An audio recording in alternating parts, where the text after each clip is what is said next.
Wife reveals that she's pregnant, but I know I'm not the father, because I'm sterile. So I play along. I, 38M, got married to my wife, 33F, 2 years back. We'd been dating for 3 years and she was more inclined towards marriage than I was, but just to make her happy, I agreed to it. Around a year ago, we started trying to have a baby. Again, that was at my wife's insistence. We struggled a lot during the period that we were trying to conceive, though, and things got so bad for my mental health that I decided to go get myself tested. My wife had become mean during the time that we were struggling to conceive, and I tried to deal with her behavior, but it was just too much to bear. So a few days after the test, I was told by the doctors that I was sterile. To be honest, that pretty much broke my heart. Even though having a baby wasn't my idea, I'd started envisioning my life as a father already, and I really wanted to be one, so to learn that I'd never be able to be a dad was the most devastating news to me at the time. But the worst was yet to come. I'd been trying to work up the courage to tell my wife that I was the reason that we weren't able to conceive, but I was afraid of how she'd react. She'd already been so mean to me, that I couldn't imagine her reaction when she'd find out that what she wanted was probably never going to happen with me. So I waited for a few days after I knew the results of my test to tell my wife, but she's the one who ended up giving me a surprise. 4 days after I knew that I was sterile, she sat me down and told me that she had some really important news to share with me, and I was extremely scared because I'd thought that she'd somehow found out about my sterility. But no, she wanted to tell me that she was finally pregnant. I was shocked to my very core at what she was saying, but thankfully, she was blissfully unaware of my true feelings and began to celebrate almost immediately. I tried to join in on her happiness so that she wouldn't doubt me or whatever, but the very next day, I got tested again, just to confirm that I was really and truly sterile, and once again, I received the same results. I was at a loss because if I wasn't the father, then my wife was most certainly cheating on me. The medical procedures that she needed to conceive artificially were expensive, and since I was the only earning member between the two of us, she couldn't have gotten anything done without asking me for that sort of money first. So she was obviously cheating. The thought itself was so weird and horrible that I didn't do anything about it for the next few days while my wife planned a full-fledged party to announce her pregnancy. She seemed really happy and I was equally shattered, but I couldn't let it show on my face because I needed to get to the bottom of this whole situation. I didn't even tell my own family about what was happening and kept it all under wraps because this was way too uncomfortable and personal to be shared with anyone. I couldn't even tell my wife what I thought because firstly, way too much time had passed, and secondly, I wanted to know who exactly the father of her child was, because if I did confront her then maybe she'd just leave and I'd never know. Luckily, I found out on the day of the party itself. A lot of people attended, including our families, our friends, and a few of my coworkers. She also invited one of our neighbors, who lived right across the street from us. Our neighbor, 27M, is a young man and is definitely a lot better looking than me, no doubt. Not just me, but he's probably better looking than most people since he's a model, but he's still trying to make a name for himself in the modeling world. He moved in with his aunt, who owns the house he lives in, so that he's closer to the city since his own family lives really far away. My wife has always had a soft corner for this guy and would cook for him and his aunt when he'd moved in initially. He's even come over to our house for dinner a few times and we've chatted about his work. He's well spoken and well read as well, and he's also a literature major, like my wife, so they have a lot in common and hit it off instantly the first time they met.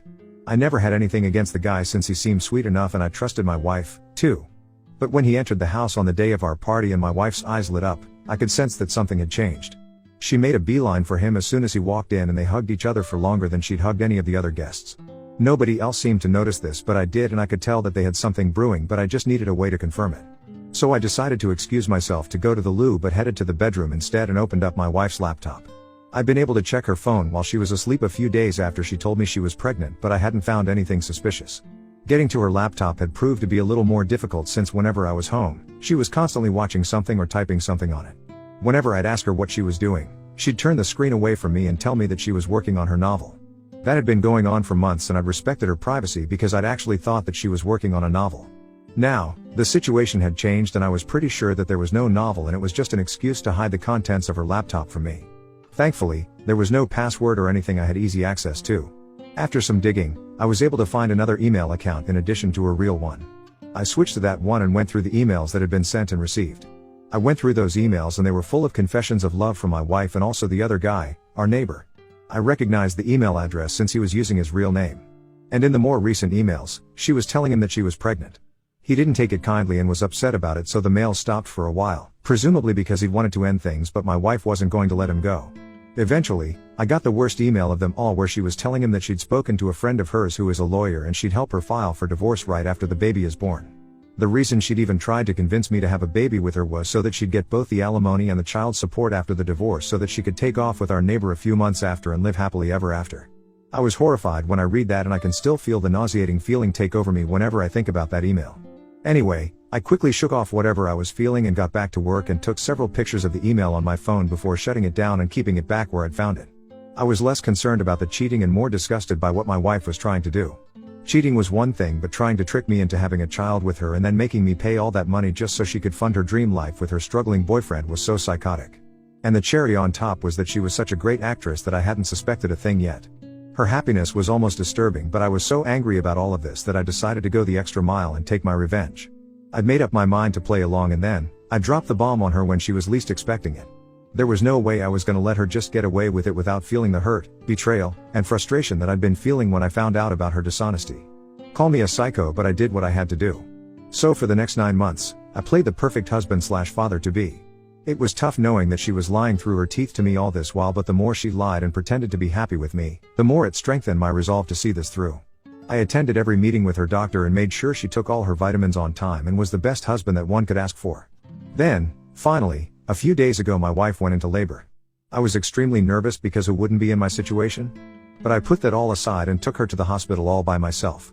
I'd called her parents already, but not mine, since I didn't want them present there in case things became too dramatic. Anyway, her parents had to drive for an hour to get to the hospital, so we had some time to ourselves, and that's when I chose to drop the bomb on her. Once she was safely inside the room, I told her that I was going to go out and call our neighbor so he could be here for her. She looked taken aback and stuttered a bit while saying that there was no need for that and she didn't want a stranger in the room while giving birth. So I smiled back at her and showed her the results of my fertility test along with the divorce papers, since I'd filed for divorce just a few days before her due date that I'd made sure to carry with me on that day. She went through all of it, still looking confused, so I explained to her that I wouldn't be able to impregnate her even if I'd wanted to, so the baby wasn't mine. Then, I told her about the emails that I'd found on her super secret account, and at that moment, she finally realized what was going on. The look on her face was priceless as I walked out and she struggled to come up with words. I thought I'd need to stay in the hospital myself too, because that's how fast my heart was beating when I finally walked out and called our neighbor up to inform him that my wife was in labor. I didn't even wait for his response and hung up as fast as I could. Then, I got into my car and waited for my wife's family to show up. As soon as I saw her dad's car pull up in the driveway, I got out of there as fast as I could. I even turned my phone off for good measure and drove for a while until I got to this motel a little out of town. I'd packed my bags already a few weeks ago and had them stashed in the boot of my car so that I had all that I needed with me and wasn't caught unprepared at any point. I spent the rest of the day watching television, drinking beer, and doing everything I possibly could to take my mind off of things. I went to sleep that night quite peacefully, knowing that I was finally done and dusted with this whole act. The next morning, I woke up and finally turned my phone on. Naturally, there were hundreds of texts from my wife and my neighbor, none of which I bothered to even open, but I did go through some texts that my parents and brother had sent me. I guess my wife had probably contacted them when she couldn't reach me, so I decided to call my parents back and speak to them. I told them that I'd be coming back home in a while and even told them to get my brother there, if possible, so that I could explain the entire situation to them, because they did deserve an explanation for what was happening. I drove to my parents' house and my brother was already there, all of them looking confused and kind of annoyed, which was but natural because to them, I just missed the birth of my own child and it also made them miss the birth of their grandchild. But I sat them down and explained the whole story to them and told them my reasons for what I'd done, and by the time I was done telling them, they were speechless. I was ready to be bombarded with questions and accusations, but nothing of the sort happened. All my dad said was that he hoped nothing worse would happen, and if the others had any other comments, they didn't say anything, so it was all chill on that front. That was a few days back, and while my family hasn't said much, my wife has gone above and beyond to accuse me of ruining her experience of becoming a mother for the first time. She's been trying to call me and text me ever since I left, but I haven't answered anything. Even my neighbor texted me a few hours ago, saying that my wife was really upset and that we should keep our differences aside for her sake and at least try to sort things out with her for once. I can't believe the audacity that these people have, still trying to talk to me and make it seem like this is some petty thing that I'm getting pissed about. He mentioned a couple of other things as well in his text, like how my wife had started to fall back in love with me during her pregnancy, which had been a shock for both of them as well, so I should at least try to give our marriage a second chance. I call BS on that, because if she'd started to fall for me again, then why was my neighbor still in the picture? I don't know why they think I'm that stupid. My wife is upset, but there's nothing I can do about it. She's mostly angry that I'd known everything right from the beginning but had chosen to be with her and put up with this whole act, and accused me of lying to her. Ida for staying with my wife throughout her pregnancy and misleading her despite knowing that the baby wasn't mine and she'd been cheating on me with our neighbor. Update 1. It's been close to a week since the baby was born and I've been staying in a hotel room. I haven't been over to see my wife yet, and neither do I plan on going either. She's still texting and calling me, but I don't know why, since I've made it pretty clear that I'm not interested in speaking to her or hearing her out. I haven't blocked her yet, but I have blocked my neighbor since he'd taken it upon himself to text me and remind me that my wife was still holding out hope and wanted me to get back to her. I'm 100% sure that the only reason he's still with her and trying to get me to forgive her is so that she'll at least get something out of the divorce settlement and the alimony, since both of them are basically unemployed. My wife was a stay-at-home spouse, which I appreciated and respected, but she wasn't just staying at home and doing the chores, she was also cheating on me behind my back, and that was unforgivable. And before anyone attacks me, I'm not the one who suggested that she quit her job after marriage.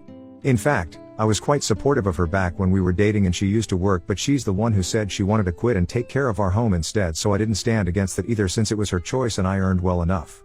Anyway, I'm pretty sure my lawyer will be able to get me out of paying alimony once we can prove that she'd been cheating, which, I'm hoping, is going to be easy. As for my neighbor, he's still struggling to find well-paying modeling gigs, so handling his own expenses, my wife's expenses and a baby on top of that is going to be next to impossible for them even with all their money combined, so good luck to them. I'm just grateful that I'm out of this mess and won't have to give them anything, not even my attention. I just hope that my wife realizes that and doesn't waste more of my time by contesting the divorce. I'm hoping she won't, but then again, given the utter lack of brains, she might as well, so I'm prepared for that as well. The pictures of the emails that had been exchanged on her secret email account are still safely saved on my phone and backed up on my laptop, so I'm not too worried. Even if she decides to delete her account, she cannot delete those images that I have, and I know I'll be good to go. Worst comes to worst, I'll even pay her the alimony, but at least I won't have to be with her. She should count herself lucky. I'm giving her time to vacate our house by herself and haven't forcefully evicted her since the house is registered under my name. I'm hoping for the best now, and maybe this will blow over soon enough. Update 2. I was right, my wife's an idiot and has decided to negotiate since she wasn't happy with the settlement that I'd offered, which was basically just the amount that she'd spent during the course of the marriage, and even that felt pretty generous to me. I don't even understand what miracle she thinks is going to happen, but whatever, good for her. She texted me yesterday saying that she'd vacated the house today, and I went back happily, thinking that she'd probably moved in with her parents or something, but was super disappointed to learn that she'd just moved across the street into our neighbor's house and I'd still have to see her and her boyfriend's faces every single day now. I even considered going back to living in a hotel but didn't, since this was my house and I had every right to live wherever I wanted to. I wasn't going to pack up and go just because they were going to make me uncomfortable. I did wonder why my wife hadn't gone to live with her parents instead, since living with our neighbor was going to negatively impact the divorce case and she was just making the situation worse for herself. But I didn't have to think too hard, because while scrolling through all the unread messages that I'd received from multiple people so far, I also noticed one from my wife's father. I hadn't responded to several people who had texted me in the past few days, and his message had also gotten lost in it. It was a long text about how sorry he was regarding what his daughter had done and told me that they were strongly against her actions. Her father was saying these things, so it meant a lot to me and validated my emotions so much that I could feel tears coming on but held back. Anyway, he apologized for my wife's behavior and told me that he'd cut her off since she'd told him that she wanted to contest the divorce. So far nothing that my wife was doing made any sense to me at all, since everything that she'd done was eventually going to backfire, and surely even someone like her had the good sense to realize that. Either she's just really stupid or she still has some sick and twisted tricks up her sleeve. I'm hoping it's not the latter, but then I wouldn't put it past her. She is pretty much the worst. This living arrangement is definitely going to lead to some complications, and I'm sure they'll try to make me uncomfortable or jealous, but I'm determined not to let them get under my skin and provoke me, because they're definitely going to use that against me. All things considered, I'm still saving a fortune since I don't have to live in a hotel.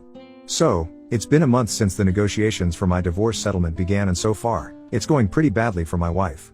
I've been able to prove that she'd been cheating on me. Update 3. So, it's been a month since the negotiations for my divorce settlement began, and so far, it's going pretty badly for my wife.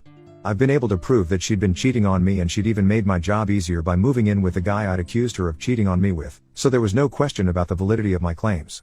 She tried to make up some false accusations about how I was an alcoholic, which is also why I was sterile, and that's why she'd gone ahead and had an affair since when we were trying to conceive. I'd become really cruel and bitter towards her, but that was all disproved quite easily since everyone knew I'd quit drinking last year when we decided to start trying for a baby, and haven't touched alcohol since. Again, I don't know why she thought that would work, and it was pretty damn stupid on her part. I guess she was just grasping at straws since her initial plan had failed miserably, and now, she was too busy being a mother to be a scheming mastermind. She was too busy and her baby daddy was too stupid, so there they were. By now, both of us are well aware of the fact that the chances of her walking away with any alimony at all are very slim, and I guess she must have told her boyfriend this since a few days ago. She was quite unceremoniously kicked out of his house with her baby. Yeah, that's right. I heard a lot of screaming and shouting from their house, and then, within minutes, I saw my wife and her son being pushed out of the house while the father screamed absolutely disgusting things about her and called her every name in the book. I was watching all of this happen from my living room, and the second I saw him shove my wife out while she was carrying the baby, I rushed out to help. Enmity be damned, I couldn't let a poor innocent baby suffer for something that isn't even his fault. By the time I reached his doorstep, he'd already slammed the door shut while my wife and her son were both sobbing. I carried the baby and grabbed my wife's hand so that I could lead them back to my house across the street, and then called my father-in-law up so that he could take her home. Within an hour, he showed up and took her away, once again, thanking me for all that I'd done. During that 1 hour, my wife had been crying like a baby herself, so I'd basically been calming both mother and child down myself. I wanted to call the cops as well, but she managed to persuade me to let it go since she didn't want more trouble. She was apologizing again and again for whatever had happened and told me that she'd been so desperate to be with the one she loved that she'd lost all her self-respect and morals, and she was truly sorry about all of it. She told me she'll accept whatever happens and isn't going to negotiate anymore, so the divorce is finalized faster. I guess that's one good thing. I hope she decides to press charges eventually on this though and heals herself as well. But at least I did whatever I could and was a decent person, and I don't regret anything.